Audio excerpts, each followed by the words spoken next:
The jacking system on the Daimler consists of 3 jacks. The 2 rear ones, that's these, and the front one which goes under the radiator, sort of a transverse jack.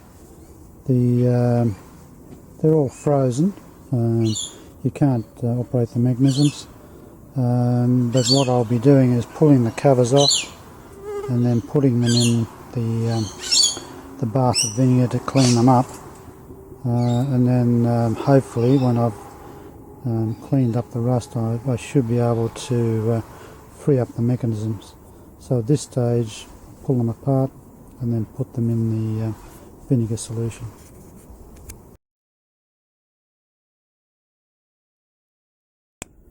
Now this is the jacking system handle to wind the jacks up.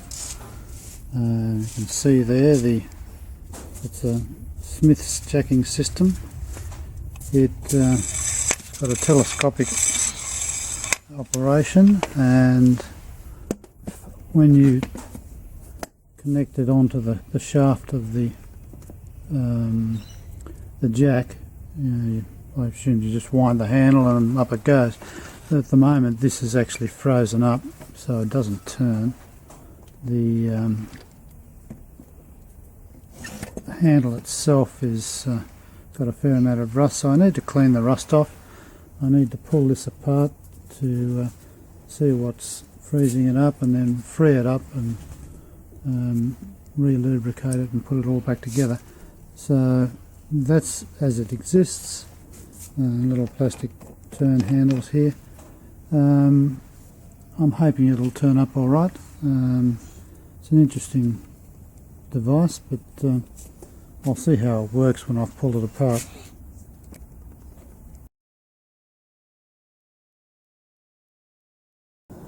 The jacks have been cleaned up in the vinegar bath.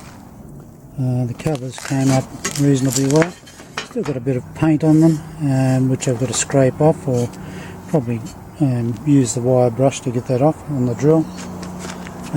In terms of the mechanisms themselves, most of the rust is off. Still a bit of old paint left. I'll get that off with a wire brush. This one's a little bit better, a little cleaner. I've cleaned this one up with a wire brush, and I've also cleaned up the worm drive. This one now actually operates. So what I'll be doing next is to paint these up. I'll use a rust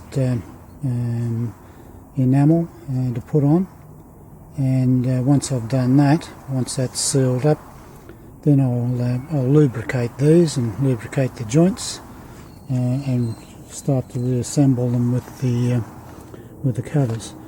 Now I intend to use these jacks during the restoration process, particularly when I'm working on the chassis.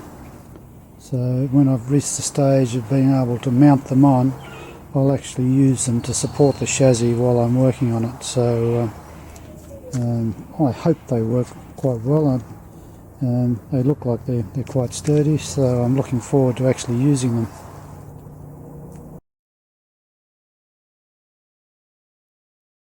The jacks cleaned up really well in the vinegar bath. All the rust was taken off. Took a bit to clean them up with a wire brush after that, but it's turned out quite good. When I got the rust off, I was actually able to free up the mechanism, and this one actually hasn't been greased yet. I'll do that next, but once they've been greased, they've come up quite nicely. That one's been greased up.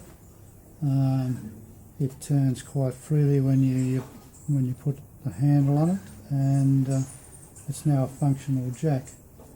This one I've put the cover back on, so it's ready to go back on the car. Bit of grease there. Go back on the back on the chassis when I'm ready to start working on the chassis. As I say, now they work, and I'll look forward to putting them on and actually using them during the rebuild. Now I've re-greased the jack handle. What it needed was a good supply of grease internally. It was basically dry. Once I pumped that full of grease, it now moves freely. I've painted it up, cleaned up the handles on the buffer. They've come up quite clean and shiny. A few little scratches in them, but I'm not worried about that. I'll polish up the Smith sign in the middle, giving it a quick coat of enamel so it's nice and clean. The jack handle does work. The problem you've got on the trying to use it here is that trying to hold it still is not easy. I've tried to clamp it to the table, but it's not working very well. But if I turn that, it will actually come up. So it does work, and once it's bolted into the car, of course, it'll work a lot easier. So I'm quite happy with that. That's now all ready to put on the car when I'm ready. So quite happy. The end result is that I now have a functioning jack system.